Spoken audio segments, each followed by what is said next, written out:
a part of talking to these witnesses is the vetting. No? That's the process that we do, including asking from them to execute an affidavit para hindi kami naliligaw. Sa yung puntong yun, si Colonel Garma nag-request. Hindi naman si Kong Dan Fernandez at si Kong Benny Abante. Still lesson learned po yun? Yes, it is a lesson learned na hindi na pwedeng dalawa lang sila, pwedeng apat na kami. No? Para mas malinaw. Okay. Sir, ano lang po nila yung kaya Colonel Grimaldo? Parang medyo uminit na po talaga yung ulo ng ating mga members. At paano pa po ba natin siya matitigan? Yun ang isang malaking challenge, no? Kasi we cannot actually force him to say to answer to our questions, no? Kasi syempre that's his right, no? But he's invoking yung right against self-incrimination, which is wrong, because number one, wala namang kaso, no? Na kinasasangkutan niya at the moment, at he cannot invoke that because ang pagtatanong ay base naman doon sa kanyang affidavit, no? Na binigay sa Senate Blue Ribbon Committee, and it only proves to us that he's trying to be evasive, no? At saka hindi cooperative sa mga tanong o sa ating mga kasamahan sa Congress, and that is a manifestation too of disrespect, no? Sa committee. Gusto lang niyang manahimik dahil ayaw niyang sagutin. Alam niyang ipit na siya, eh. Alam niya na wala nang credibility yung kanyang mga pinagsasabi doon sa Senado. Kung yung transfer ba niya ngayon na ba yun mangyayari or bukas pa?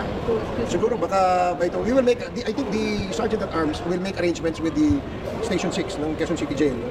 At kapag ready na yun, ita-transfer siya. Sir, sila Taguba po ba? Nasa custody pa rin? Oh, yeah. Si Jimmy Guban and Mark Taguba are still detained sa house. Sir, so since wala na po tayong makuha kay Colonel Grijalvo, kanina po kasi ito sa inyong opening statement, sabi niya meron pang mga gustong i-clarify sa issue with Barrio Batis. So ano pa po ba yung sanang news po na... Yun ang gusto namin, kasi lumabas naman din, no, sa mga pagtatanong ng mga members ng Quad na parang mali yung report. Dahil nabanggit nga doon, natanong ko nga kanina, sabi ko, is General Barayuga included in the drugs watch list, no? Hindi niya sinagot, no? Pero nung sinabi niya, when I asked, sabi ko kung bakit nasama ba sa report ninyo si General Barayuga na bilang isang drug personality. And he said yes, diba? I don't know if I'm wrong, but I think I heard him say yes. So yun ang tingin ko at napiga namin, no? And obviously because of this statement, no, naging cover up siya, no? Sa totoong motibo at totoong mga suspect na pumatay doon kay General Barayuga. Sir, shifting lang po, kailan po ba tayo mag-start doon po sa TRICOM naman po? Yung sa fake news, mga trolls po.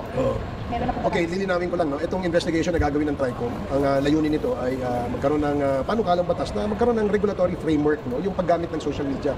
Wala po tayong pinipigilan gumamit ng social media. Anybody can express what they want to say, they say what they want to express, and vice versa. Wala pong curtailment of the freedom of expression and speech. Ang gusto lamang natin, dahil po yung gumagamit po ng airspace, so to speak, no? Yung sinasabing digital space, no? Dapat maging responsable ka rin. Kagaya ninyo, mga media personalities and journalists, kayo ay nasasakop kayo, napapailalim kayo sa KBP. Hindi kayo pwedeng gumawa ng kwento, ng storya na wala kayong basihan, no? At kung meron man kayong storyang ilalabas, ito yung kinukuha nyo yung magkabilang panig. Di ba? That is the normal and the logical practice, and that's what you call responsible journalism. I think dapat meron din tayong responsible blogging. Di ba? Hindi naman pwede magkalat tayo ng fake news para lang ikasira ng ano. And over a consideration, ano yung consideration? May kumikita, eh. Di ba? Yung pagbablog, alam natin na monetize yun, di ba? Lalo na yung may nagpopondo sa kanila, no? And we were given the information na may nagpopondong mga sindikato sa Pogo at saka sindikato ng droga na mula sa China. Sa mga nagkakalat ng fake news. Oo, kasi syempre, they're only after the engagements. The more engagements they get, the bigger the money that they make, no? Kaya yun ang ano. Ang ating layunin nga ay magkaroon ng disiplina. Hindi naman pwede yung araw-araw pagbukas mo ng social media may nagmumura. Hindi naman siguro natin gusto madinig ng ating mga anak at mga apo yan. That's why we want to regulate and perhaps even discipline, no? Itong mga gustong maging vloggers. Sir, meron po kong schedule for Feb 3 yata o 4 eh. Between 3 and 4 yata. Yun ang ano. Sir, last na lang po on my end, meron pong nahuli yung ating NBI and AFP, I believe, yung Chinese nationals po at sila po ay posibleng makalap sa espionage dahil may mga nakita po parang surveillance po na ginagamit nila sa EDCA sites and other military bases. Matagal na namin, ako personally, alam niyo yan, no? Matagal ko nang sinasabi yan. I've been saying all this time, yung mga libo-libong estudyante sa Tugigaraw, sa Isabela, sa Cagayan, yung mga libo-libong Chinese na estudyante. Yung mga Pogo employees dito na pumapasok dito kunyari bilang turista, pero yung pala, sila ay mga espiya. And ito nga yung naging epekto, no, sa ating pagiging mabayat at maluwag sa kanila. Inabuso naman tayo. Sir, question po yung CPJK, kung ano yung sasabi niya, kasi diba there's a recommendation that there will be art director. So, nag-expect ba tayo na nag-report?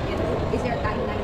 Ay, kamusta yung takbo ng investigation? May report po yung Meron, no? In fact, we already did submit the progress and partial report last December 19 before we went on break. Kami po ay nag-report sa plenaryo. Binigay namin yung aming mga rekomendasyon na bunga ng 13 pagdinig sa Quad Committee. Nakapag-produce po itong pagdinig na ito ng 32 panukalang batas at rekomendasyon na magkaroon ng investigasyon na malaliman ang mga personalidad na sa aming paniwala ay nasa likod ng pagdami ng mga pogo dito sa ating bansa at pagdami ng droga dito sa ating bansa. At lalo na, siyempre, yung mga nasa likod ng pag-utos ng pagpatay o pag-implement ng extrajudicial killings.